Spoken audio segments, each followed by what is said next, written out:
X-1 Project. The Defenders by Philip Dick.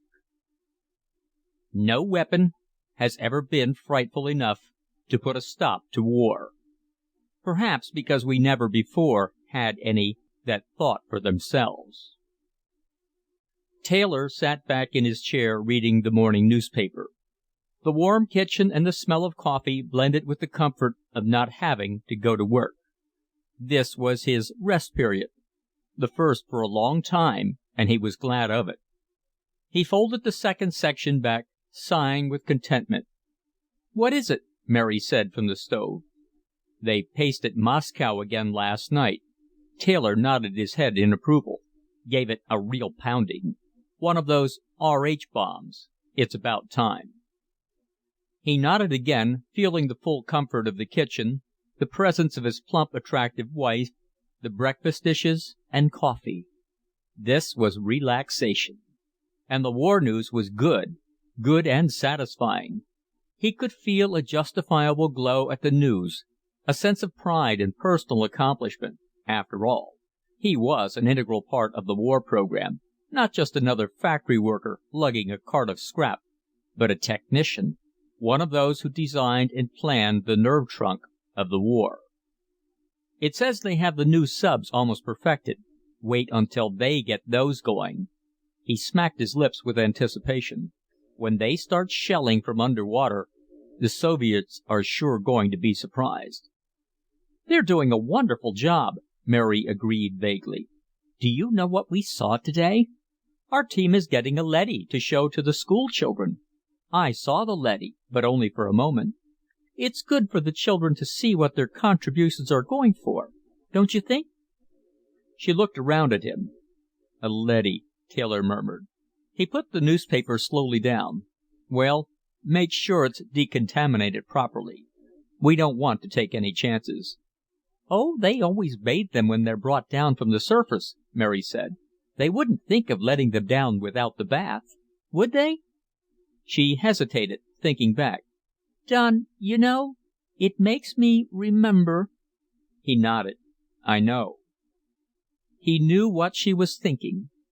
Once, in the very first weeks of the war, before everyone had been evacuated from the surface, they had seen a hospital train discharging the wounded, people who had been showered with sleet. He remembered the way they had looked, the expression on their faces, or as much of their faces as was left.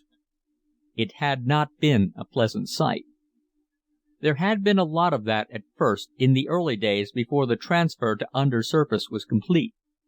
There had been a lot, and it hadn't been very difficult to come across it. Taylor looked up at his wife. She was thinking too much about it the last few months. They all were. "Forget it," he said. "It's all in the past. There isn't anybody up there now but the leadys, and they don't mind." "But just the same, I hope they're careful when they let one of them down here. If one were still hot—" He laughed, pushing himself away from the table. "Forget it. This is a wonderful moment. I'll be home for the next 2 shifts. Nothing to do but sit around and take things easy. Maybe we can take in a show, okay?"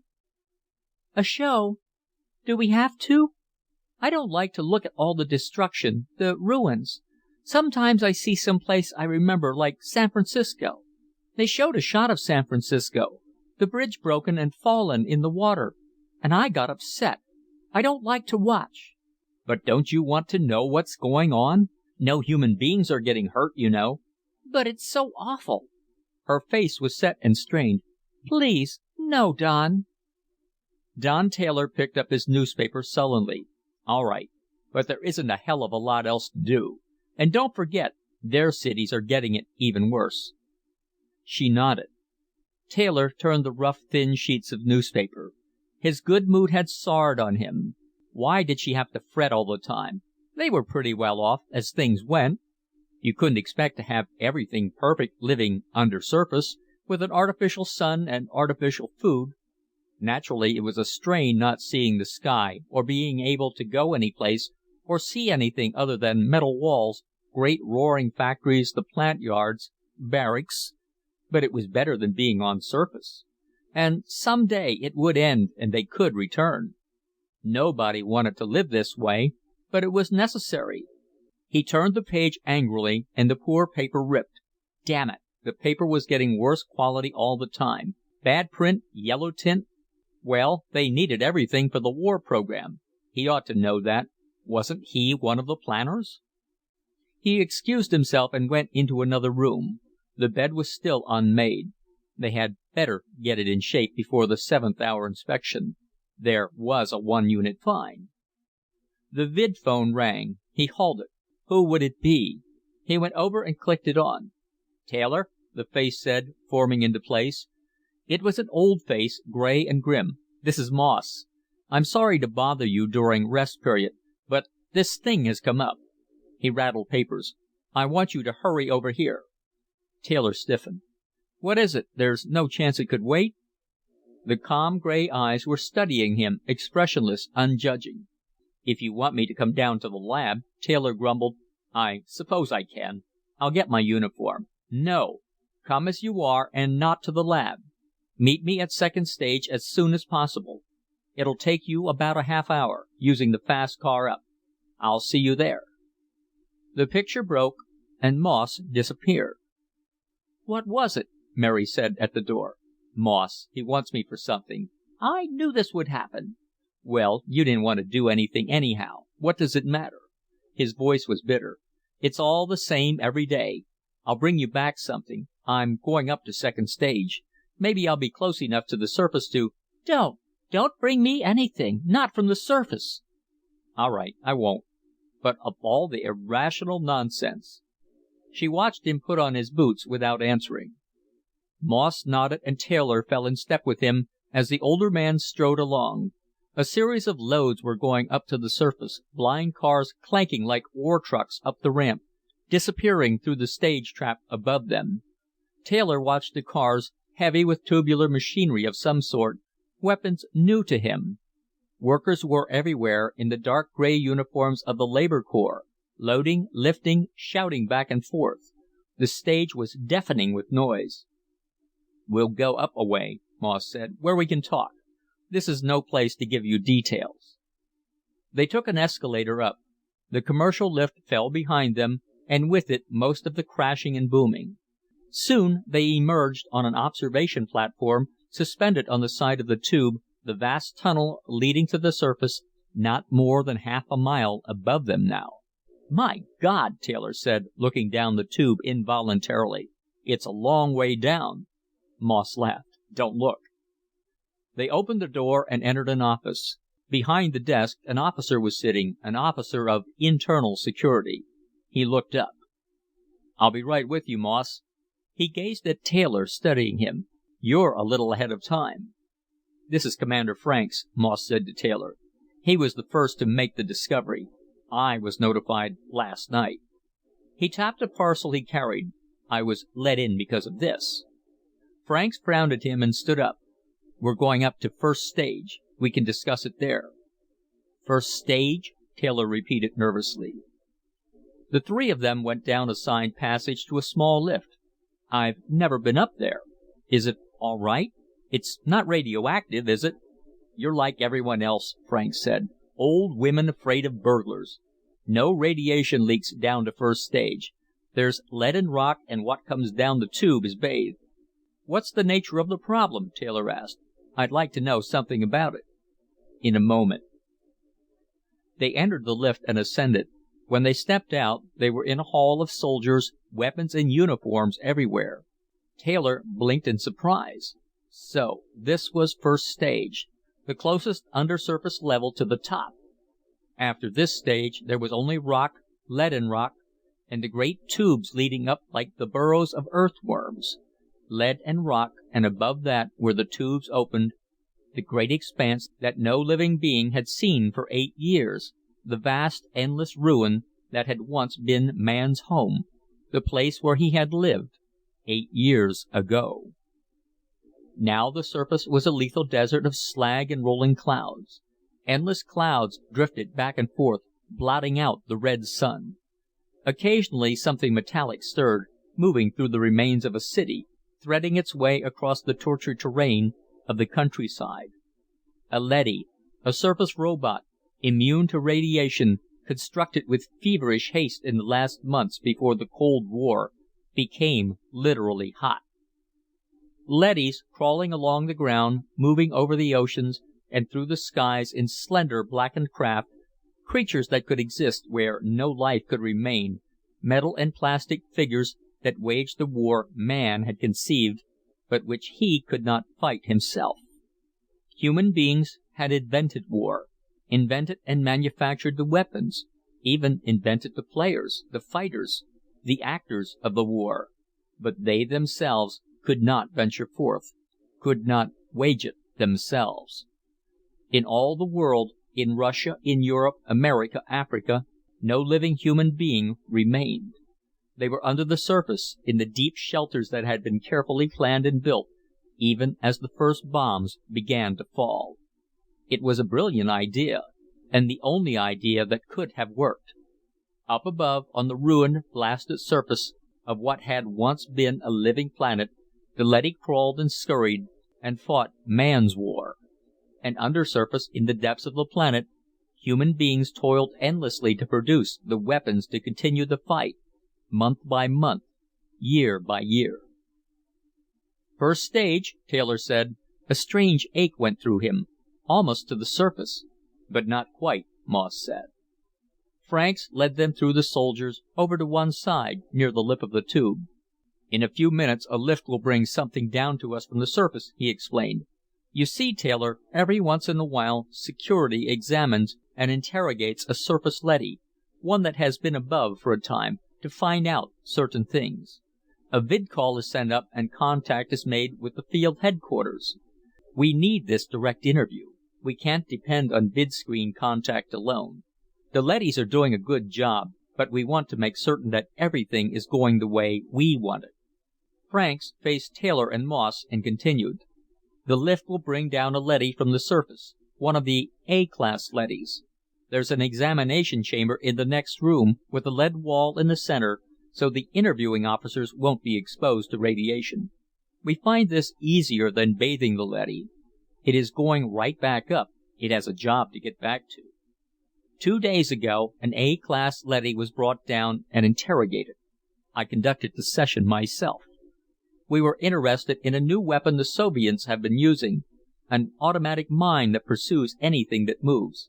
Military had sent instructions up that the mine be observed and reported in detail. This A-class leady was brought down with information. We learned a few facts from it, obtained the usual roll of film and reports, and then sent it back up. It was going out of the chamber back to the lift when a curious thing happened. At the time, I thought—" Franks broke off. A red light was flashing. "That down lift is coming." He nodded to some soldiers. "Let's enter the chamber. The leady will be along in a moment." "An A-class leady," Taylor said. "I've seen them on the show screens, making their reports." "It's quite an experience," Moss said. "They're almost human." They entered the chamber and seated themselves behind the lead wall. After a time a signal was flashed, and Franks made a motion with his hands. The door beyond the wall opened. Taylor peered through his view slot. He saw something advancing slowly, a slender metallic figure moving on a tread, its arm grips at rest by its sides. The figure halted and scanned the lead wall. It stood, waiting. "We are interested in learning something," Franks said. "Before I question you, do you have anything to report on surface conditions?" "No, the war continues." The leady's voice was automatic and toneless. "We are a little short of fast pursuit craft, the single seat type. We could use also some—" "That has all been noted. What I want to ask you is this. Our contact with you has been through vidscreen only. We must rely on indirect evidence, since none of us goes above. We can only infer what is going on. We never see anything ourselves. We have to take it all second hand. Some top leaders are beginning to think there's too much room for error." "Error?" the leady asked. "In what way? Our reports are checked carefully before they're sent down. We maintain constant contact with you. Everything of value is reported, any new weapons which the enemy is seen to employ. I realize that, Franks grunted behind his peep slot. But perhaps we should see it all for ourselves. Is it possible that there might be a large enough radiation-free area for a human party to ascend to the surface? If a few of us were to come up in lead-lined suits, would we be able to survive long enough to observe conditions and watch things? The machine hesitated before answering. I doubt it. You can check air samples, of course, and decide for yourselves. But in the 8 years since you left, things have continually worsened. You cannot have any real idea of conditions up there. It has become difficult for any moving object to survive for long. There are many kinds of projectiles sensitive to movement. The new mine not only reacts to motion, but continues to pursue the object indefinitely until it finally reaches it. And the radiation is everywhere. I see. Franks turned to Moss, his eyes narrowed oddly. Well, that was what I wanted to know. You may go. The machine moved back towards its exit. It paused. Each month, the amount of lethal particles in the atmosphere increases. The tempo of the war is gradually... I understand. Franks rose. He held out his hand and Moss passed him the package. One thing before you leave. I want you to examine a new type of metal shield material. I'll pass you a sample with the tong. Franks put the package in the toothed grip and revolved the tong so that he held the other end. The package swung down to the leady, which took it. They watched it unwrap the package and take the metal plate in its hands. The leady turned the metal over and over. Suddenly, it became rigid. All right, Franks said. He put his shoulder against the wall and a section slid aside. Taylor gasped. Franks and Moss were hurrying up to the leady. Good God, Taylor said, but it's radioactive. The leady stood unmoving, still holding the metal. Soldiers appeared in the chamber. They surrounded the leady and ran a counter across it carefully. Okay, sir, one of them said to Franks. It's as cold as a long winter evening. Good. I was sure, but I didn't want to take any chances. You see, Moss said to Taylor, this leady isn't hot at all. Yet it came directly from the surface, without even being bathed. But what does it mean? Taylor asked blankly. It may be an accident, Franks said. There's always the possibility that a given object might escape being exposed above. But this is the second time it's happened that we know of. There may be others. The second time? The previous interview was when we noticed it. The leady was not hot. It was cold, too, like this one. Moss took back the metal plate from the leady's hands. He pressed the surface carefully and returned it to the stiff, unprotesting fingers.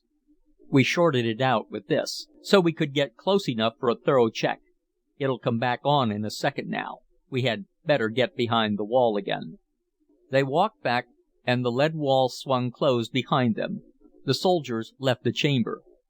2 periods from now, Franks said softly, an initial investigating party will be ready to go surface side. We're going up the tube in suits, up to the top. The first human party to leave undersurface in 8 years. It may mean nothing, Moss said, but I doubt it.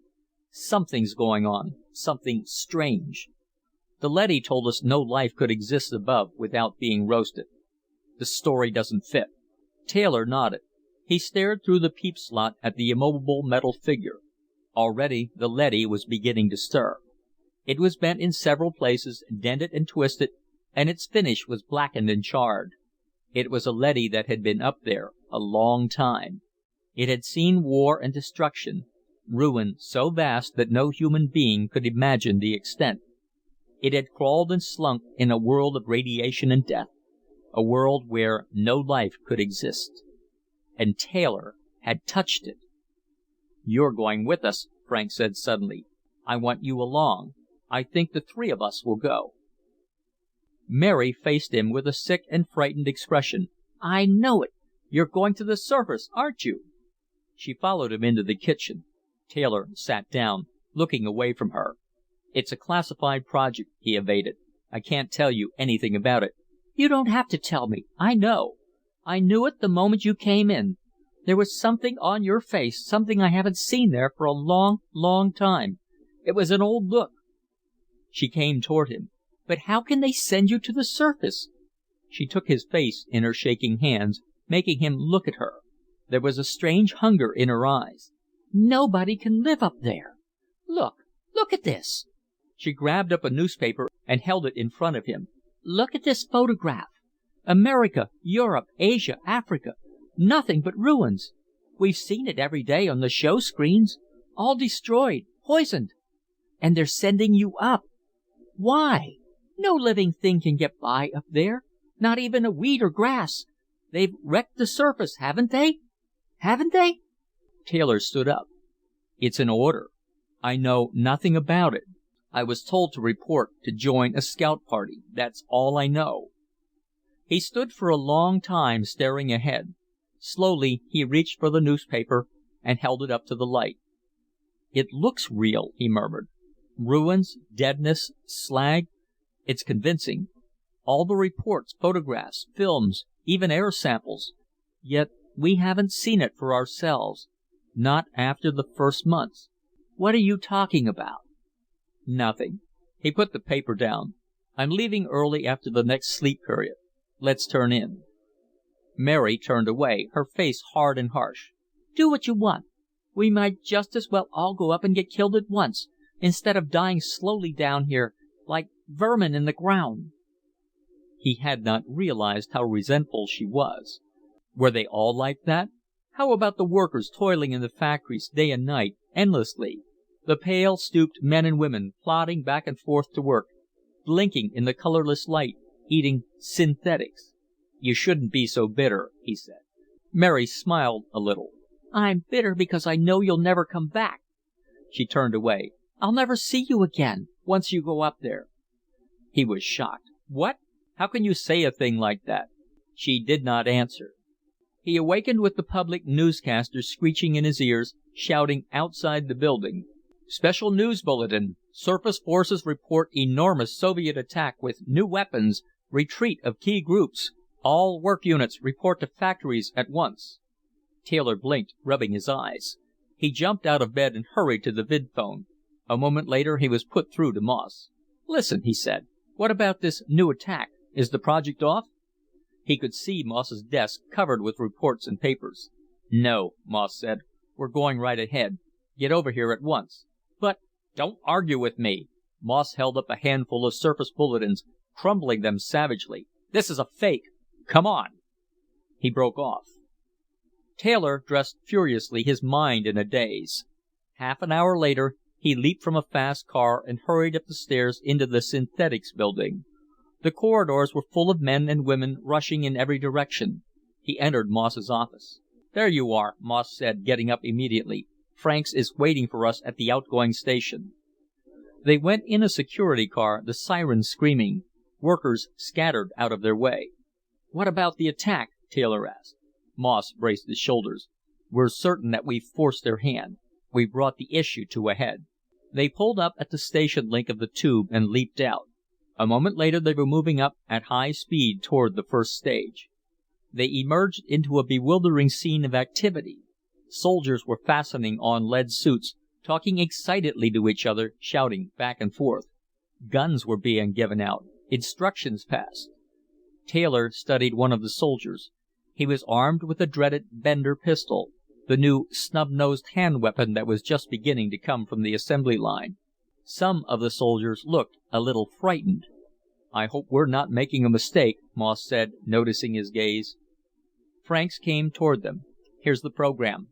The three of us are going up first, alone. The soldiers will follow in 15 minutes." "What are we going to tell the leadys?" Taylor worriedly asked. "We'll have to tell them something." "We want to observe the new Soviet attack," Franks smiled ironically. "Since it seems to be so serious, we should be there in person to witness it." "And then what?" Taylor said. "That'll be up to them. Let's go."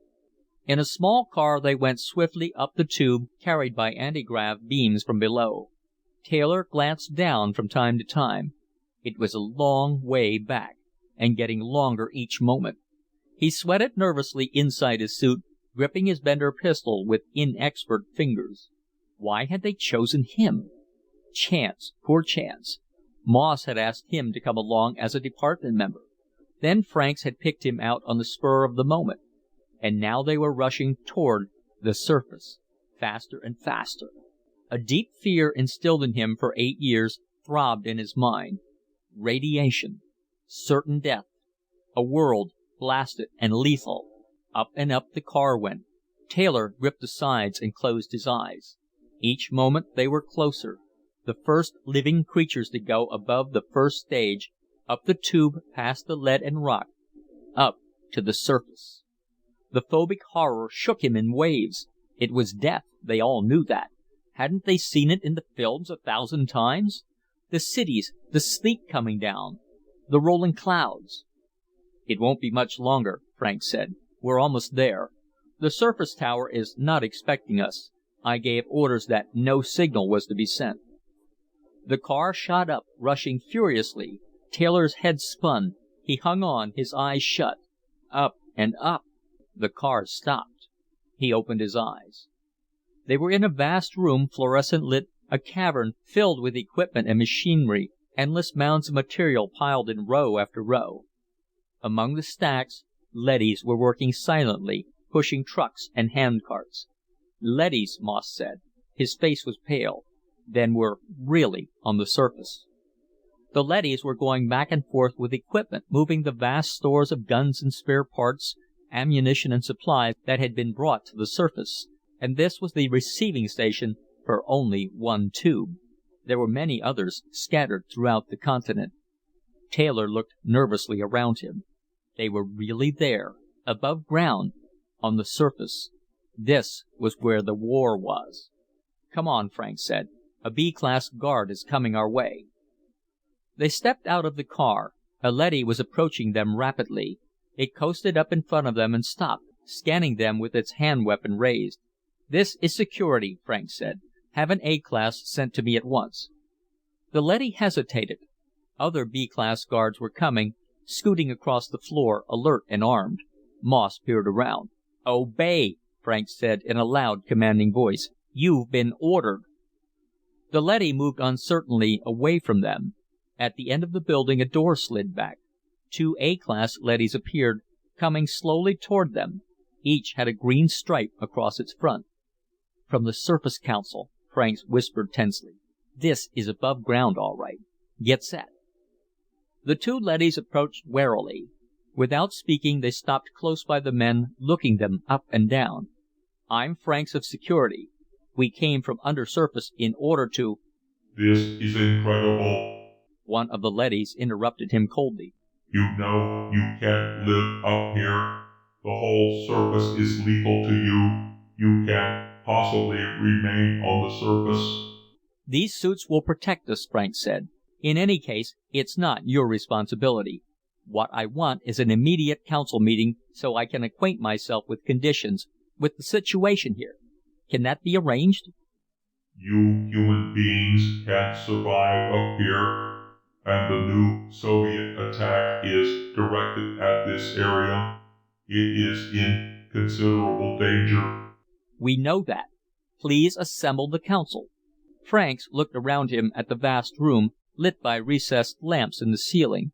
An uncertain quality came into his voice. "Is it night or day right now?" "Night," one of the A-class leadys said after a pause. "Dawn is coming in about 2 hours." Franks nodded. "We'll remain at least 2 hours, then. As a concession to our sentimentality, would you please show us some place where we can observe the sun as it comes up? We would appreciate it." A stir went through the leadys. "It is an unpleasant sight," one of the leadys said. "You've seen the photographs. You know what you'll witness. Clouds of drifting particles blot out the light. Slag heaps are everywhere. The whole land is destroyed. For you it will be a staggering sight, much worse than pictures and film can convey." However it may be, we'll stay long enough to see it. Will you give the order to the council?" "Come this way." Reluctantly, the two leadys coasted toward the wall of the warehouse. The three men trudged after them, their heavy shoes ringing against the concrete. At the wall, the two leadys paused. "This is the entrance to the council chamber. There are windows in the chamber room, but it is still dark outside, of course. You'll see nothing right now, but in 2 hours." "Open the door," Frank said. The door slid back. They went slowly inside. The room was small, a neat room with a round table in the center, chairs ringing it. The three of them sat down silently, and the two leadys followed after them, taking their places. "The other council members are on their way. They have already been notified and are coming as quickly as they can. Again, I urge you to go back down." The leady surveyed the three human beings. "There is no way you can meet the conditions up here. Even we survive with some trouble ourselves. How can you expect to do it?" The leader approached Franks. "This astonishes and perplexes us," it said. "Of course, we must do what you tell us, but allow me to point out that if you remain here—" "We know," Frank said impatiently. "However, we intend to remain, at least until sunrise." "If you insist." There was silence. The leadys seemed to be conferring with each other, although the three men heard no sound. "For your own good," the leader said at last, "you must go back down. We have discussed this, and it seems to us that you are doing the wrong thing for your own good." "We are human beings," Frank said sharply. "Don't you understand? We're men, not machines." "That is precisely why you must go back. This room is radioactive. All surface areas are. We calculate that your suits will not protect you for over 50 more minutes. Therefore—" The leadys moved abruptly toward the men, wheeling in a circle, forming a solid row. The men stood up, Taylor reaching awkwardly for his weapon, his fingers numb and stupid. The men stood facing the silent metal figures. "We must insist," the leader said, its voice without emotion. "We must take you back to the tube and send you down on the next car. I am sorry, but it is necessary." "What'll we do?" Moss said nervously to Franks. He touched his gun. "Shall we blast them?" Franks shook his head. "All right," he said to the leader. "We'll go back." He moved toward the door, motioning Taylor and Moss to follow him. They looked at him in surprise, but they came with him. The leadys followed them out into the great warehouse. Slowly they moved toward the tube entrance, none of them speaking. At the lip, Franks turned. "We are going back because we have no choice. There are 3 of us and about a dozen of you. However, if you—" "Here comes the car," Taylor said. There was a grating sound from the tube. D-class leadys moved toward the edge to receive it. "I am sorry," the leader said, "but it is for your protection. We are watching over you, literally. You must stay below and let us conduct the war.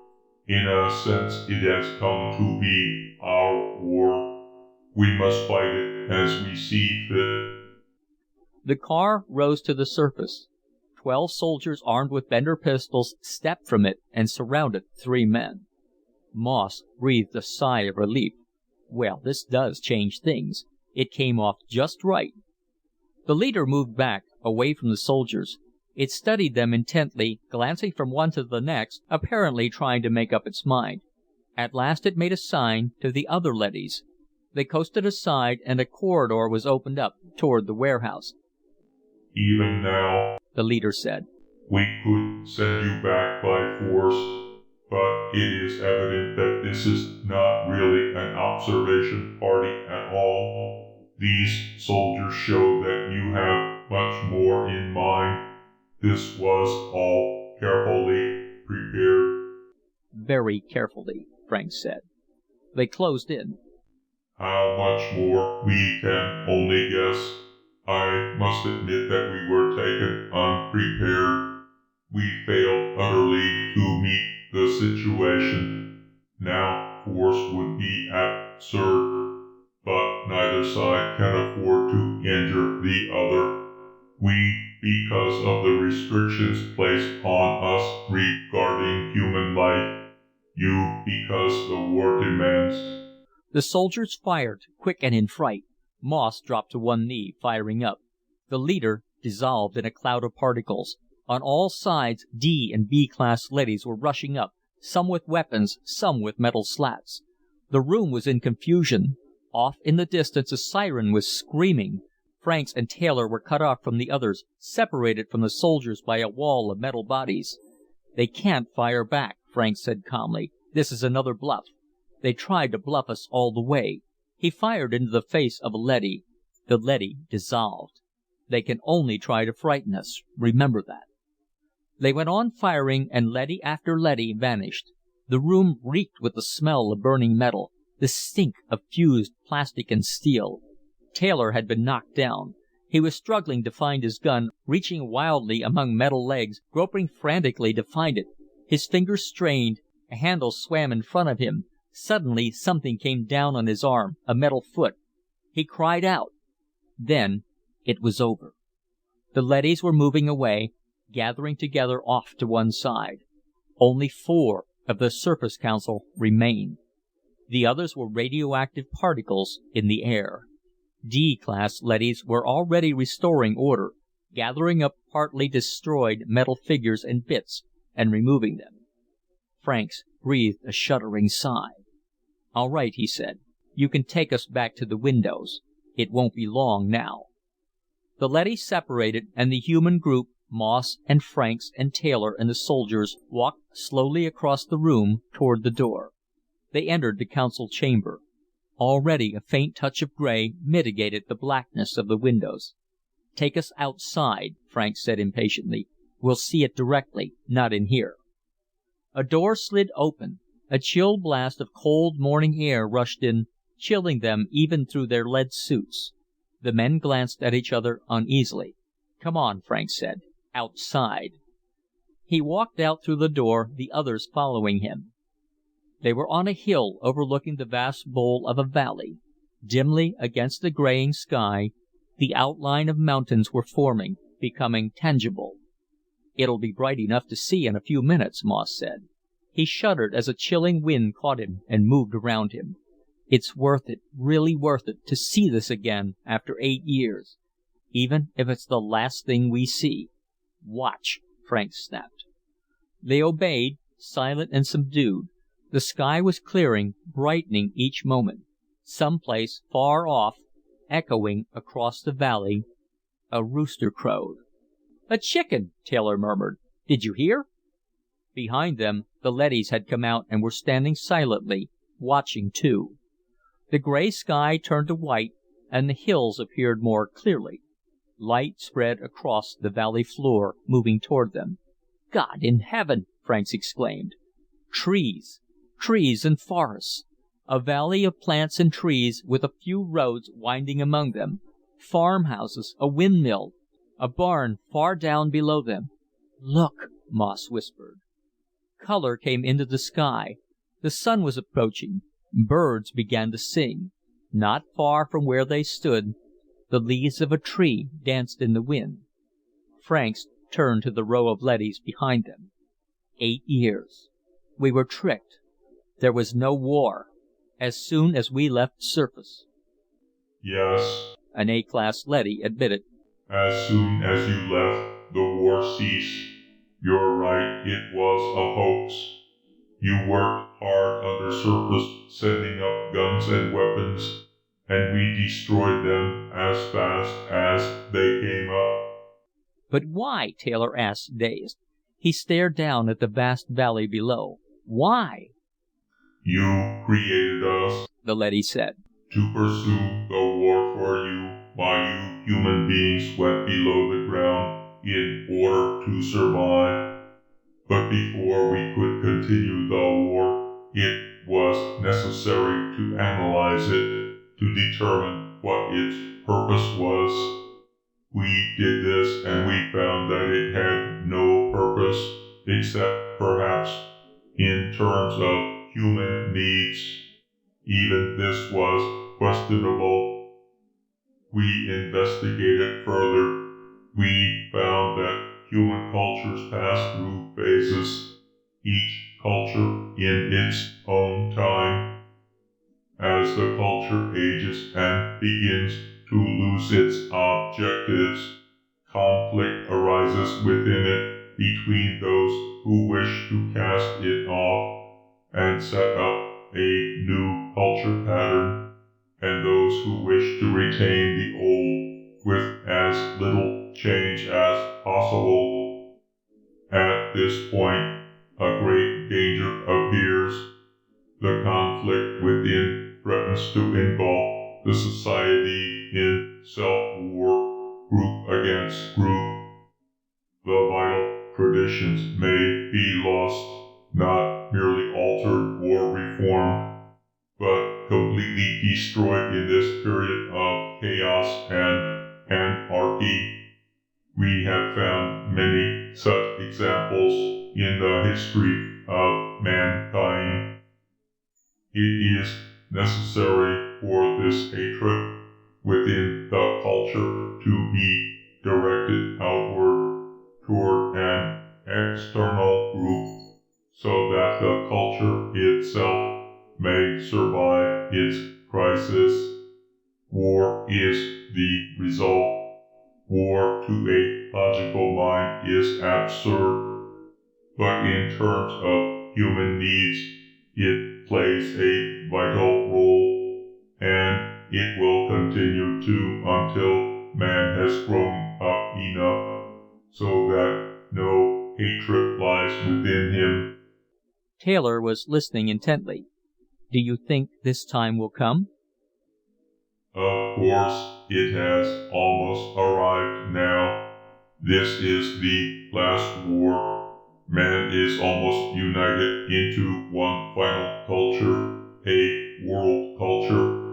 At this point he stands continent against continent, one half of the world against the other half. Only a single step remains, the jump to a unified culture. Man has climbed slowly upward, tending always toward unification of his culture. It will not be long, but it has not come yet, and so the war had to go on to satisfy the last violent surge of hatred that man felt. 8 years have passed since the war began. In those 8 years, we have observed and noted important changes going on in the minds of men. Fatigue and disinterest we have seen are gradually taking the place of hatred and fear. The hatred is being exhausted gradually over a period of time, but for the present, the hoax must go on, at least for a while longer. You are not ready to learn the truth. You would want to continue the war. But how did you manage it? Most asked. All the photographs, the samples, the damaged equipment. Come over here. The leady directed them toward a long, low building. Work goes on constantly, full staffs laboring to maintain a coherent and convincing picture of a global war. They entered the building. Leadys were working everywhere, poring over tables and desks. Examine this project here, the A-class leady said. 2 leadys were carefully photographing something, an elaborate model on a tabletop. It is a good example. The men grouped around, trying to see. It was a model of a ruined city. Taylor studied it in silence for a long time. At last he looked up. "It's San Francisco," he said in a low voice. This is a model of San Francisco destroyed. I saw this on the vidscreen piped down to us. The bridges were hit. Yes, notice the bridges. The leady traced the ruined span with his metal finger, a tiny spider web, almost invisible. You have no doubt seen photographs of this many times, and of the other tables in this building. San Francisco itself is completely intact. We restored it soon after you left, rebuilding the parts that had been damaged at the start of the war. The work of manufacturing news goes on all the time in this particular building. We are very careful to see that each part fits in with all the other parts. Much time and effort are devoted to it. Franks touched one of the tiny model buildings, lying half in ruins. So this is what you spend your time doing, making model cities and then blasting them. No, we do much more. We are caretakers, watching over the whole world. The owners have left for a time, and we must see that the cities are kept clean, that decay is prevented, that everything is kept oiled and in running condition. The gardens, the streets, the water mains, everything must be maintained as it was 8 years ago, so that when the owners return, they will not be displeased. We want to be sure that they will be completely satisfied. Franks tapped Moss on the arm. Come over here, he said in a low voice. I want to talk to you. He led Moss and Taylor out of the building, away from the leadys, outside on the hillside. The soldiers followed them. The sun was up and the sky was turning blue. The air smelled sweet and good, the smell of growing things. Taylor removed his helmet and took a deep breath. I haven't smelled that smell for a long time, he said. Listen, Franks said, his voice low and hard. We must get back down at once. There's a lot to get started on. All this can be turned to our advantage. What do you mean? Moss asked.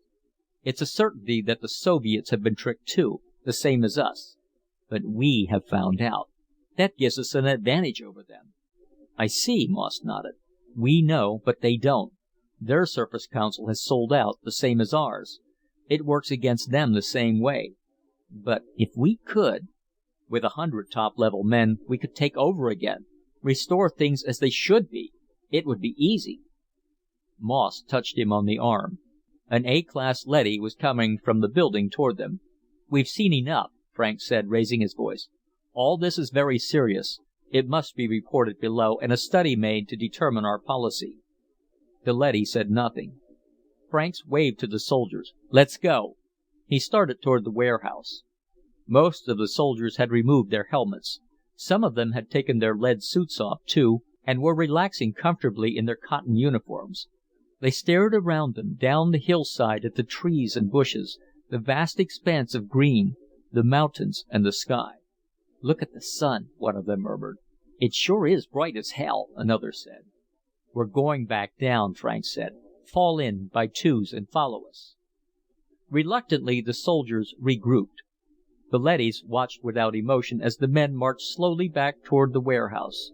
Franks and Moss and Taylor led them across the ground, glancing alertly at the leadys as they walked. They entered the warehouse. D-class leadys were loading material and weapons on surface carts. Cranes and derricks were working busily everywhere. The work was done with efficiency, but without hurry or excitement. The men stopped, watching. Leadys operating the little carts moved past them, signaling silently to each other. Guns and parts were being hoisted by magnetic cranes and lowered gently on the waiting carts. Come on, Franks said. He turned toward the lip of the tube. A row of D-class leadys was standing in front of it, immobile and silent.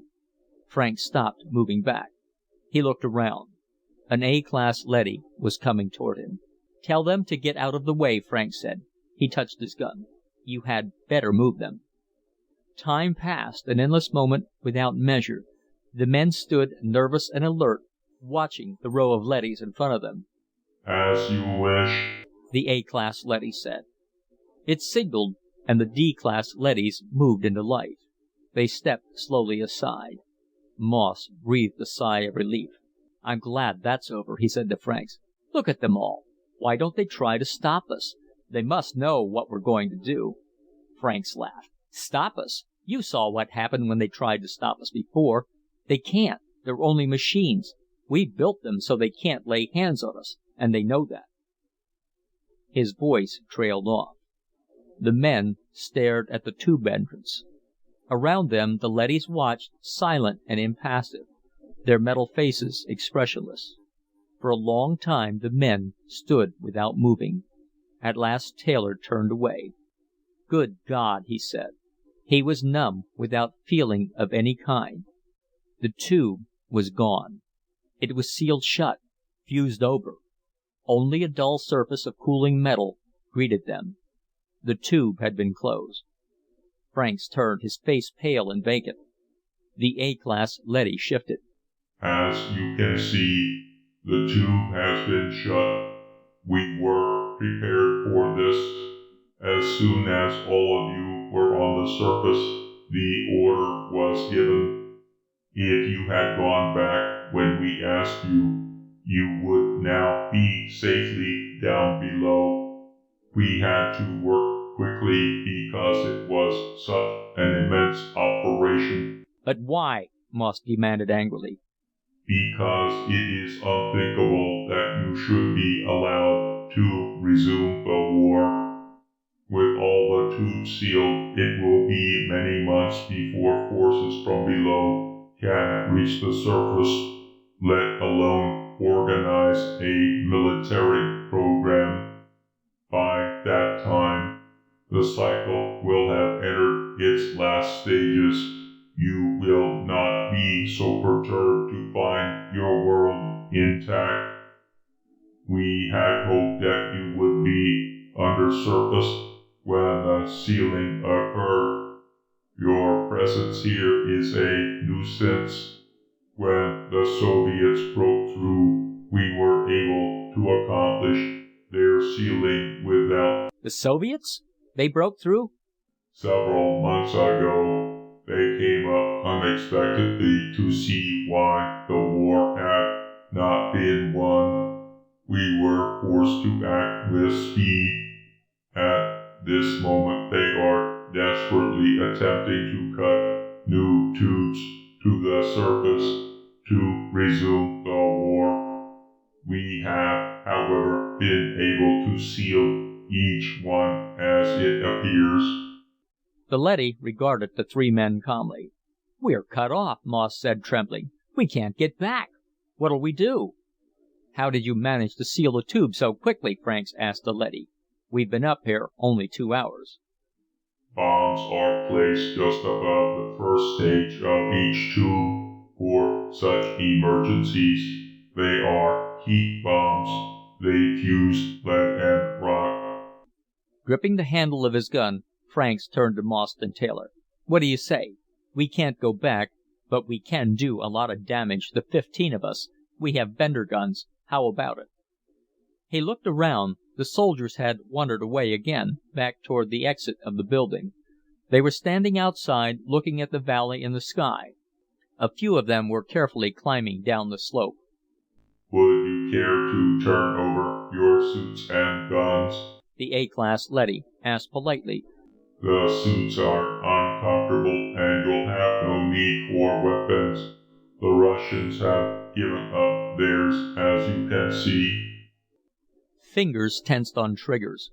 4 men in Russian uniforms were coming toward them from an aircraft that they suddenly realized had landed silently some distance away. "Let them have it!" Frank shouted. "They are unarmed," said the leady. "We brought them here so you could begin peace talks." "We have no authority to speak for our country," Moss said stiffly. "We do not mean diplomatic discussions," the leady explained.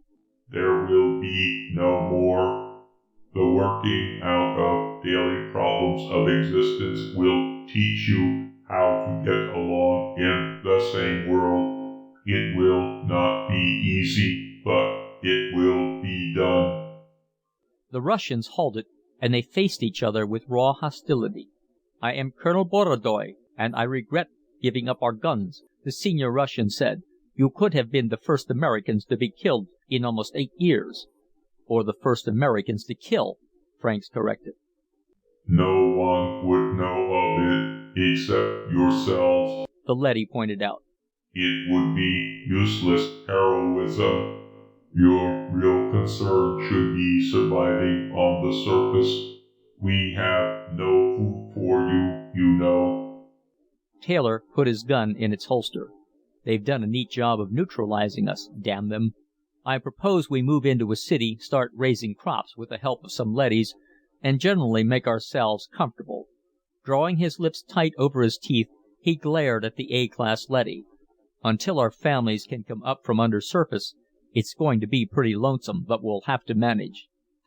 "If I may make a suggestion," said another Russian uneasily. "We tried living in a city. It is too empty. It is also too hard to maintain for so few people. We finally settled in the most modern village we could find. Here in this country," a third Russian blurted, "we have much to learn from you." The Americans abruptly found themselves laughing. "You probably have a thing or two to teach us yourselves," said Taylor generously, "though I can't imagine what." The Russian colonel grinned. "Would you join us in our village? It would make our work easier and give us company." "Your village?" snapped Franks. "It's American, isn't it? It's ours." The leady stepped between them. When our plans are completed, the term will be interchangeable. Ours will eventually mean mankind's. It pointed at the aircraft, which was warming up. The ship is waiting. Will you join each other in making a new home? The Russians waited while the Americans made up their minds. "I see what the leadys mean about diplomacy being outmoded," Franks said at last. "People who work together don't need diplomats. They solve their problems on the operational level instead of at a conference table." The leady led them toward a ship. It is the goal of history, unifying the world. From family to tribe to city-state to nation to hemisphere. The direction has been toward unification. Now the hemispheres will be joined and... Taylor stopped listening and glanced back at the location of the tube. Mary was undersurface there. He hated to leave her, even though he couldn't see her again until the tube was unsealed. But then he shrugged and followed the others. If this tiny amalgam of former enemies was a good example, it wouldn't be too long before he and Mary and the rest of humanity would be living on the surface like rational human beings, instead of blindly hating moles.